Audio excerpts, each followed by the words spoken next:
Hey there, Dan Gentry, and welcome to another episode of Third Power Life. Today, I'm super excited. I get to interview my good friend, Mark Gai. He is an amazing speaker, lives in the Orlando area, just a lot of fun. We have a great conversation, a lot of kind of all over the place interviews. It's one of my longer interviews. It's really, really good. So without any further ado, I'm going to cue up the theme song, and then we'll get right to it.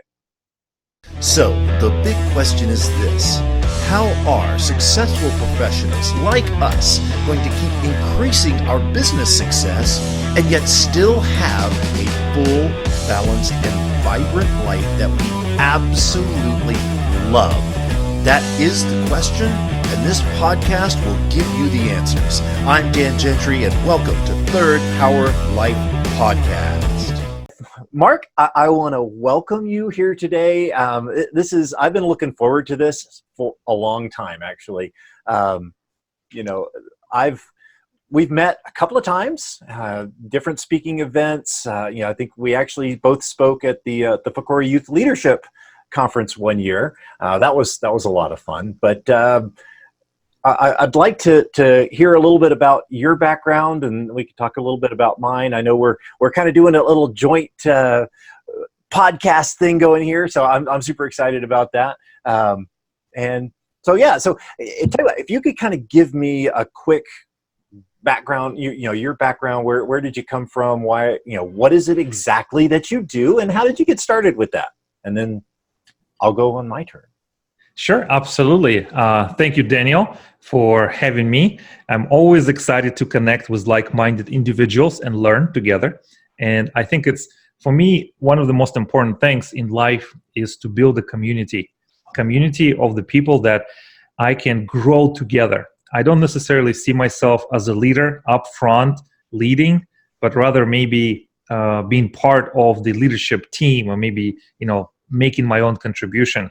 And this kind of takes me to where I came from. I'm not sure if you knew this about me or not, but about 8 years ago, I actually was participating as a youth leader at a church in downtown Orlando. And I think that experience really shaped who I am now. I know it's a nonprofit, right? I didn't get paid for that service, but I think it really paid me the dividends in my professional life, in my business life, in my personal life. Because when you are tasked with guiding, leading, educating, encouraging a group of young people or teenagers or young adults, I think it's one of the best things. You learn about who you are as a leader, what traits that you maybe need to work on, and what can you do in the future. And one of the things I learned about myself is that not really care too much about the titles. It's like, okay, this person with this titles don't mean anything. Right. I think what really means is your care. Have you ever read or come across John Maxwell and his work on leadership? Oh, yes, absolutely. Right. So he says that in order to be a leader, you need to have somebody who will follow you, and everything rises and falls on leadership. But the most profound quote that I have embraced from John Maxwell is this: people don't care how much you know until they see how much you care. Yep. And I feel that I think our journey as leaders, whether it's at home, in the business, or in the community, it's never over. As leaders, I believe there's always somebody's watching us, what we do, how we do it. They're always listening, what we say and how we say it. And I think most important is somebody is always looking up at us. Yes. Maybe it's a family member. Maybe it's somebody in the community who really has a lot of respect for you and for me. And they're looking for that role model. And I have decided a long time ago is that I would like to be the best role model that I can be. Yes, of course, I make many mistakes. Just one today. I can't even put up my video, right? Just keep going, Daniel. Exactly. So if that gives you a little background about who I am, I think it's a good introduction. Absolutely. And I couldn't agree more with you. It's this through service that we really find out who we are and what's important in life. And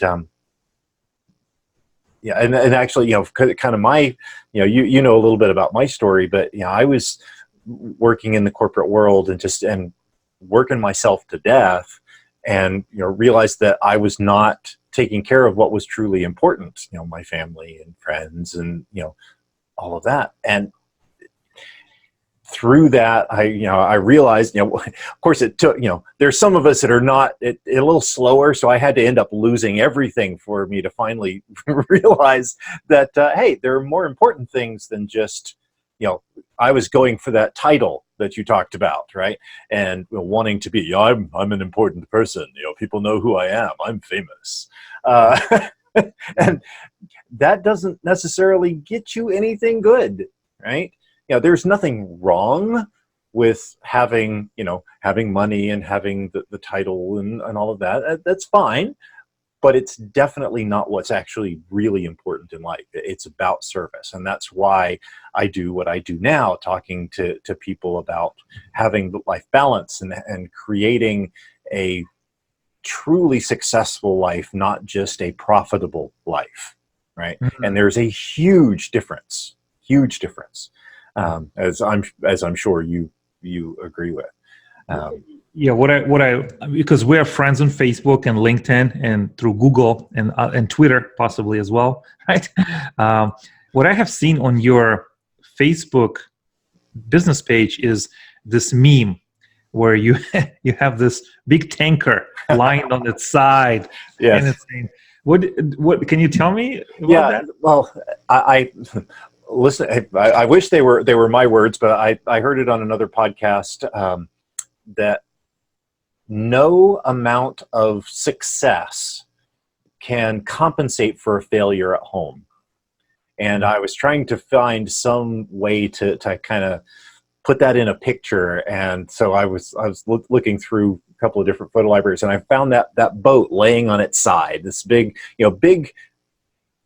beautiful ship, right? A perfect icon of success. If you've got this, you're in good shape, and yet it's laying there on its side, on a sandbar or whatever it is. But if you don't have that foundation of a family, if your home life is not happy, what good is money, right? So no amount of success can compensate for a failure at home, and that.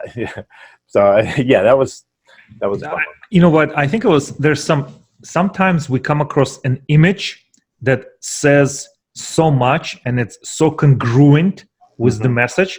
It's like a compound effect, not just words, not just image, but it's a multiple, like a 10x or 100x, that compound effect. And I think you really created a good visual. So I didn't realize you did that. Yeah, I actually did it on my phone. I had listened to a podcast earlier in the day, and I had a free few minutes, and I'm like, I need to put this out there, because that says so much. Because I always talk about, I think we even talked about it the other day, is my personal mission and the song "Cats in the Cradle," and I want to make that a song and not a story about anybody, because it's about a father working too much and not taking care of his kids. And so when I heard that message, it resonated with me, and I wanted to get it out there and share that. And if I can touch somebody with that for me is success. It's not getting a huge speaking gig out of this my social media strategy. It's about touching the world. It's about making a difference. And that's one of the things why I think that you and I connected well and have stayed in touch after all these years, is there's a similar vibe there, that it's not just about the financial success and the money. It's about the service and about making an impact in the world. Right. I as you were saying this, Daniel, this is what I want to kind of bounce off from you, and you tell me how you feel about this. Okay, so you go to high school, you do the best you can, you graduate from college, you get your first job, you're so excited, and it's a different path for like you're a man or you're a woman, and I think I can speak from a position of a man. I think a lot of identity we have as men is a provider, right? Or maybe a protector, a provider, or somebody who earns their keep, right? And I think that identity is tied to your decision, who you are. And I think where you offer and your thought and your insight is that that's not everything, right? Like it's one way to make a living and be confident in who you are and know who you are, but what about this other parts of life? Right. So I think this is what you're offering to us. Like you're maybe nugging us or tugging us at the shoulder and say, hey, right, check this out. Is that what I'm getting? Yeah, absolutely. I mean, that is so much what my message is about. Is it's living on purpose. Don't live on accident. I was actually working on a thing. I'm doing a goal setting class coming up in September. I was trying to work on some of the messaging around that. And I remember something that I heard. It was actually at an Amway meeting in the late 80s. And the guy said, most people spend more time planning their vacation than they do planning their whole lives. And I remember thinking at 18, when I saw that, I'm like, oh, no way, they're crazy. But it's so true. Right. So we go through school and we've got these ideas of what success is and what being a man is about. It's about, it's providing. And, yet we're not spending a lot of time actually really planning what that is.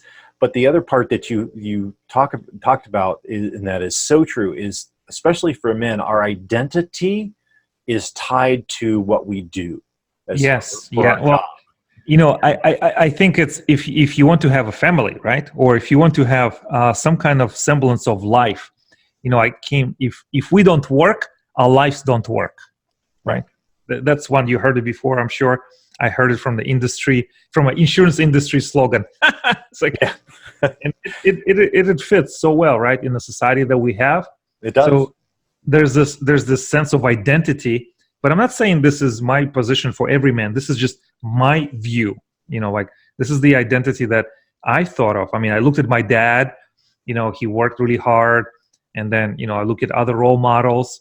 But yeah, I mean, this is a lot to discuss because I think you have a very generous heart, and you want to provide by example, right?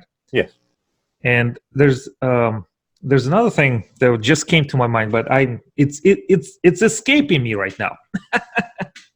Hey, of all the things I've lost in my life, I think I miss my mind the most.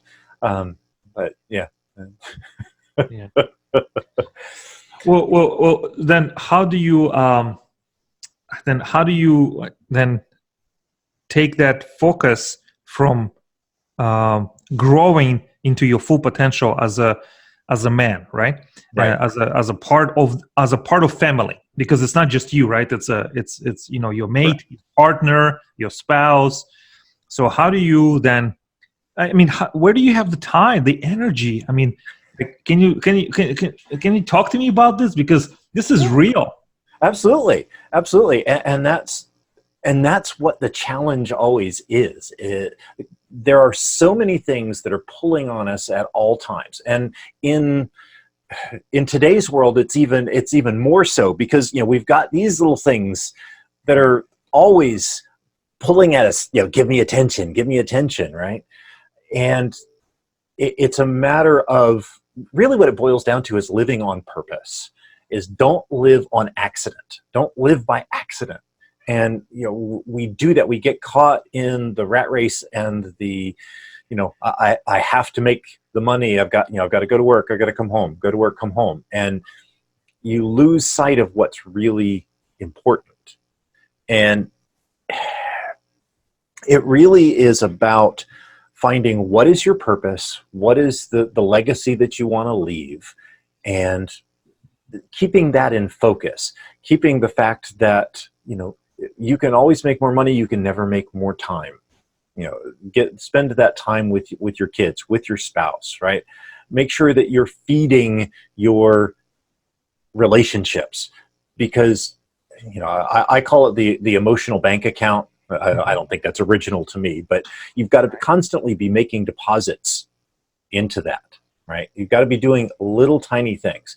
And there are a couple of different strategies that I use for that. I talk about time concentration is one, and habit stacking, a couple of other things, but really, what are they? I mean, this is the well, first time I'm like hearing about time concentration is taking the the activities and the things that you do in life and compressing more life into them.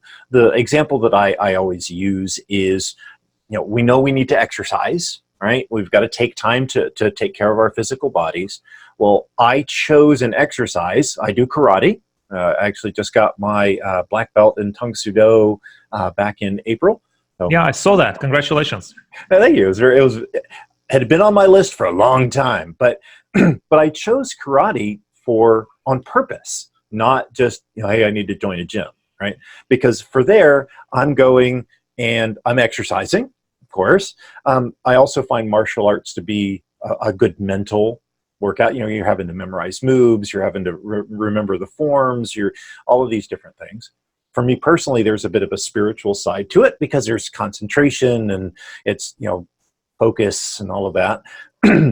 I do it with my kids. I chose an exercise that I can do with my family, right? I've made new friends there. I chose a place that does outreach to the community. Right now we're doing a food drive for the Humane Society, right? Mm-hmm. And then even through there, I've made business contacts and all of that. So this one activity that I chose on purpose is not just exercise. In my system, my life balance triad, there are 9 areas of life balance. This one exercise, so that hour, 2 or 3 hours a week, handles 7 of them. It's physical, mental, spiritual, family, friends, others, and business, all in one activity. Right. So you don't have to completely rearrange your schedule to have life balance. It's do what you do on purpose. That's one little thing that can have a dramatic impact, because now you're making exercise. You're adding to your emotional bank accounts with your family, right? You're making friends, all of these different things. So it's about living intentionally, living on purpose. And again, I could talk about other different things for a long time, but what I want to share with you is this. So this is who you are, right? You extend out this energy. You extend out this vibration of who you are, this purpose, this meaning. How can you but recruit your family members or people you care about to join you? Yes. To make sure that it's interesting to them, it's interesting to you, and a lot of times they're not interested long term, right? Long term to do what you want to do. Or how do you combine that? I mean, what have you learned? I want to learn some tricks and strategies from that. The real key, and this is not rocket science, but it's communication. It's being open and about, here are my goals, here's the legacy, here's the purpose that I see. I have a big poster up on the wall, my goals of here are my top goals in all 9 areas of life balance. I've got one here in the office, I've got another one in my bathroom, and so I've communicated to my family very clearly, here's what I'm after. And here's, and I've had talks with them about, here's what it means to you, right? Because one of my goals is to speak to 100,000 people a year. That's one of my goals, right? Well, that means that there's going to be time, like right now, instead of, playing Xbox with my son over there, I'm having this interview, right? And it's saying, you're important to me, and I want to do these, I have these goals and these things that I'm trying to do, and here's why I'm doing it for you. That's the first part, is communicating and letting them know this is why. This is why I'm going to be, traveling out of state for the next week, right? This is why I'm holed away in my office, typing furiously, writing my book. This is why I'm doing all of those things. And here's what it means for you, right? That's the first part. The second part is being willing to step away from that when it's important. I still remember my son, who's 9, wanted me to, I think, go to his school. There was something that he and I were going to do, and I had a meeting that I needed to have. Mm-hmm. And I don't remember the particulars, but I realized that the meeting that I wanted to have, I could postpone that. The going to his school for this special event, I couldn't. So I went and had lunch with him at school and went to his thing. And he goes, well, what about your meeting? I said, you know what? For you, I canceled it. And I let him know that I did it for him, and that in this time, he was more important than this meeting that I could have, that I could put off, right? And it's being willing to accept the pain and the pain, air quotes, of having to rearrange that schedule to prove or to show him that he is important and that I am willing to put my work aside for him. That's just one little example. But when you don't have to do it all the time, obviously, you go out of business if you do it all the time. But it's communicate that here's why I'm working so hard, here's why I'm doing what I'm doing, and being willing to occasionally sacrifice that work for the more important relationships. That's where it really makes sense. Does that make sense? Yes, it does. I'm learning so much and taking all this information into my processing unit. And, sometimes processing unit works at different speeds. And, I'm just doing the best that I can. Right? So what about you? What is your take on that? How I mean, because I'm not the only. Well, I clearly need more help with this myself in rearranging different areas of my life. One thing that I really liked, and now I'm reflecting on this, Daniel, you and we have attended this event, TEDx in Ocala in 2017. Yes. And it's truly a world-class event created by some amazing teams and volunteers. And Indeed. It's truly remarkable speakers, remarkable audiences, and it just messages that truly resonate. It's an experience, right? You go for the entire day, it's an experience. Yeah. What I saw you, this has been recorded in 2019. This was in 2017. We met a few months before that. And during the event, there is recess, and it was held at a Riley Center, right? The Riley Fine Arts Center, yes. In Ocala. So it's a theater or performing arts theater, right? Yes.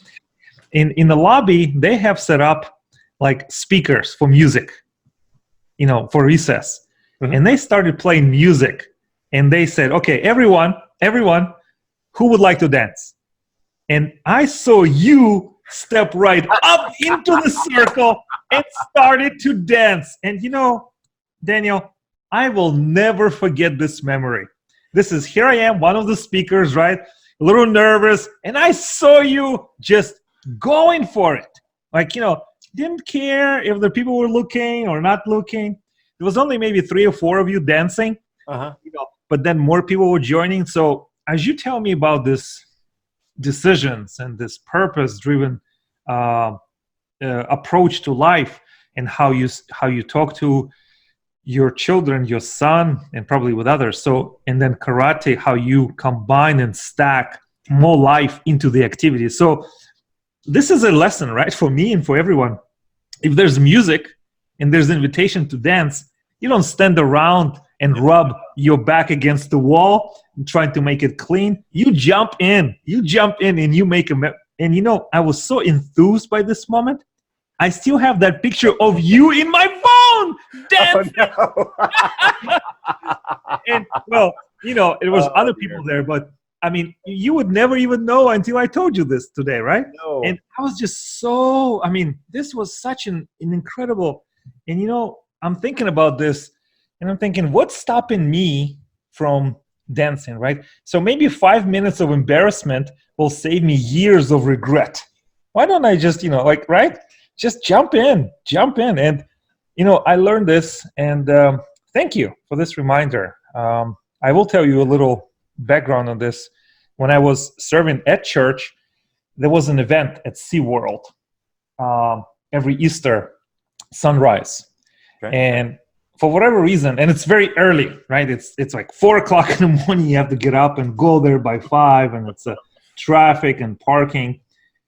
And there was something I said, you know, I came to the one of the pastors, and I said, you know, I couldn't make it. It was, you know, I'm sorry I couldn't make it. And he looked at me and he said, well, the only person who lost is you. You lost out because you didn't make it. You didn't go. You didn't participate. So don't apologize. Don't say excuse me. Don't say sorry. Really, it's you who really missed out. Yeah. And you know, so simple, but it's such a powerful statement, and that really got to me. Yeah. Well, and that's the thing.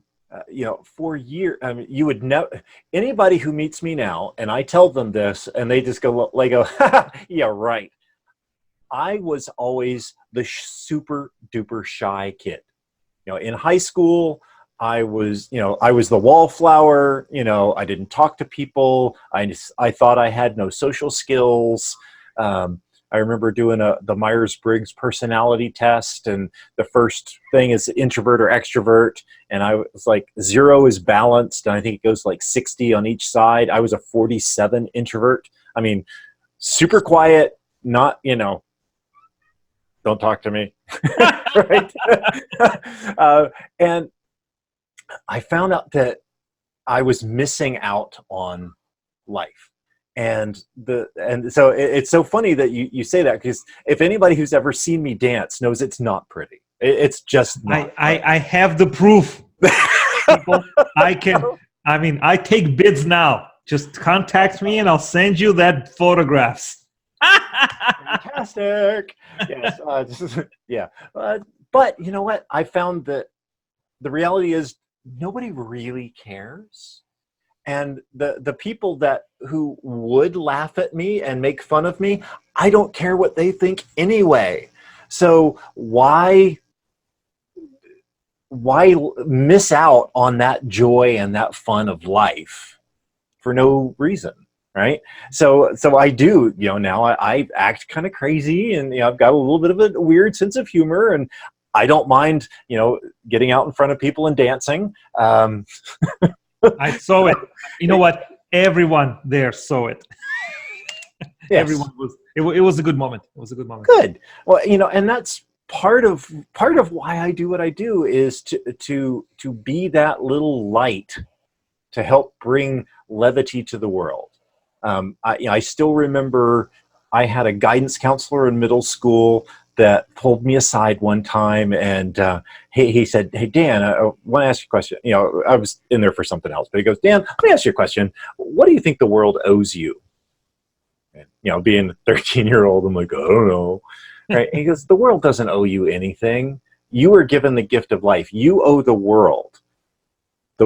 You need to make the world a better place for you having been here. That is why you're here." And I remember at 13, that was mind blowing, right? That I still remember it, you know, almost 40 years later. Yeah, Right? yeah. And that core message has been it's what I've tried to make my whole life about, is making the world a little bit better place. I talk about it in my life balance program. I talk about it, all the time. Smile at people. It doesn't have to be, you don't have to start a Gates Foundation, right? It's get out and dance. Bring some joy. That's what life's about. And 2 years later, I'm still having a good time thinking about it. It was a good day. It was a good day. I had a chance to speak on the TEDx stage, and there was an amazing people who I shared stage with, and and you knocked it out of the park, man. And I remember you were sitting in the front row. Well, I mean, you were sitting like in the front row. There's nobody in front of you, like you and me, right? You were right in the center, right in the center, right in the front row. No. Like to the side is not good enough for you. You have to go right to the center. Front and center, baby. Front and center. And that's kind of reflects about who you are and what you teach about and what you share about. And I remember I came onto the stage in TEDx, and I had a first line. And I didn't expect for everyone to laugh, but everyone started laughing. But there's very distinctive voice, right? It's piercing through above everybody else's laughter. And it's you, Daniel. It's you. Like, I encourage everyone to look up TEDx talk, Mark Gai, Mark Gai. Maybe you can put a link. And you will see in the first 10 seconds, Daniel's laughter. I mean, you just laugh the loudest, and there's no, I mean, and I thought to myself, I think I achieved the apex, the top billing in TEDx. I mean, I got people to laugh in the first 5 seconds. I should just walk off the stage. There you go. And that's it. And just have the shortest TEDx talk ever. But it made me feel good. It made me feel good that it was appreciated. Awesome. Well, I'm glad to hear that. I'm glad to hear that. I've actually heard that from a couple other TEDx speakers. I have been located by my laugh before. I remember years ago I was in downtown Denver in the office down there, and my boss stuck his head in and goes, there you are. I knew you were down this hallway. I just wasn't sure how far. Yeah. So hey, it could be worse. That's right. I appreciate your openness in this, and I'm not exactly a dancer like you, but I'm dancing in learning, and I'm laughter in learning. So I do learn quite a bit from you. Thank you, and likewise. So yeah, awesome. So what are you up to now lately? I mean, are there any like major projects that you're working on, or anything that you're excited about right now that you're doing? Yes, I have been. One of the things that really helps me to connect with my community, and like I have said, community building, maintaining, nurturing growth is really big part at the core of everything I do. So last year, I have started doing live events that we produce together with my partner and my team. And it's live events in person, full day from 8:30 in the morning with a break for lunch. And then we go until 4:30, 5 o'clock. Nice. And we just share our best strategies for life thriving.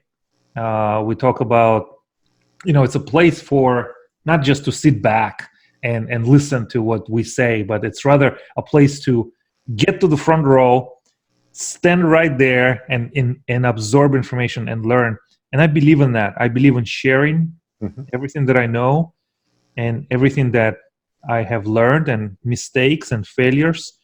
So those events are truly is a platform for me to share honestly, very honestly and openly about the mistakes I made, how much they have cost me. And I'm not talking about money. I'm talking about life and scars, right? Those money's the least of it. Money's the least of it. The metaphorical scars that remain and remind you of how far you have come. And I'm looking forward to building that, Very cool. building more live events and share it. Those. We plan to have one in the fall, and I will share this with you. I know I have invited you a few times, but there was conflict in schedule. Yes. But I'm sure there's. You know what? You were waiting for it to get more and more. You were waiting for it to grow, for it to become even better. I see what you're saying. Packing more life into the event. I get you. Yeah, no, I remember there were a couple of times where I had another speaking engagement that same day in a different state. I'm like, really, again? This is how it works, and whatever the universe gives you, just accept it, right? And great things don't expire; they will come back, and got to be resilient. And as entrepreneurs, I think this is what we are after. Sometimes you don't achieve your goals in the time and manner that you want or believe you should, but I think the trick is to keep going. Exactly. So, and what are you up to, my friend? I've launched a couple of online courses that I'm super excited about, and I'm actually getting ready to do a live event in September. It's basically my goal setting seminar. Really, I call it New You Revolution, because it's about changing your mindset. And so it's kind of a similar concept, but very focused on doing like real goal setting and avoiding the pitfalls that usually come along with goal setting. Because it's so easy. We set the goals, and and I'm going through and doing, let's list out all of the goals, all the different things that you want, and then dive deep into a couple of them to help you really flesh it out and find, here's why are you doing it and what's the purpose behind it. And I'm helping people find that that life purpose of what's that ultimate legacy that you want to lead. And that helps guide the goal setting. But then it's also going into, what are the common pitfalls and why do most people's goals fail, right? And there are a couple of things that I found that kind of go with that. The ripple effect and lack of accountability and those sort of things. But so that's coming up. That's in the beginning of September, about a month from now, actually. So I'm really looking forward to it. It's been one that I've done an online version of it, but I'm actually doing a live event in Ocala. So it's going to be a lot of fun. I am not a seer of the future. Perhaps sometimes I am, but I see us working together soon on the same stage. So I look forward to that. Likewise. I think it would be fantastic. It would be great, as long as you bring that world famous laughter. I think I can do it. Yeah, I can do it on demand if I need to. Okay, that's good. I like it.